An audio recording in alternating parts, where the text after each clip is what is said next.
Welcome to our channel. Today we how to join a Quizlet live game. Play on mobile or desktop step by step clearly. First, ask your teacher or host to start Quizlet live and share the game join code with you.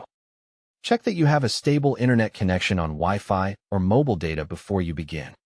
On a phone or tablet, open your preferred web browser like Chrome or Safari. On a computer, open a web browser such as Chrome, Edge, or Firefox.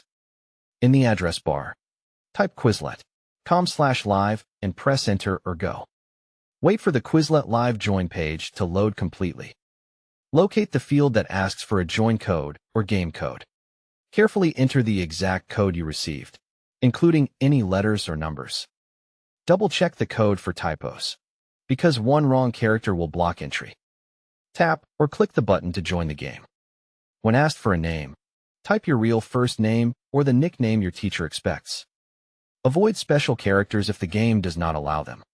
Tap or click Continue to proceed. If you are prompted to sign in, choose to sign in with your Quizlet account or continue as a guest if allowed. If you sign in, enter your email and password, then confirm to continue.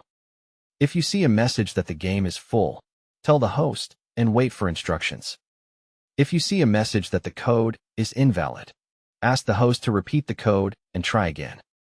Keep your device volume on if your teacher gives spoken instructions during the game. Stay on the waiting screen until the host starts the match. When teams appear, read your team assignment and stay with that team.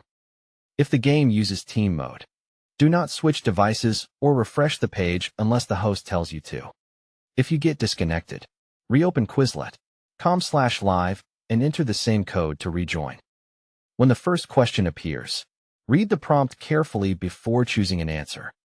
Select the correct term or definition on your screen as quickly and accurately as possible. If your screen shows multiple options, choose only one and wait for the next prompt. If you are in a team, communicate with your teammates in a quiet and clear way if you are allowed. Continue answering until the game ends and the final results appear. Screenshot or note your score only if your teacher requests it. Don't forget to like this video and subscribe to our channel for more step-by-step tech guides.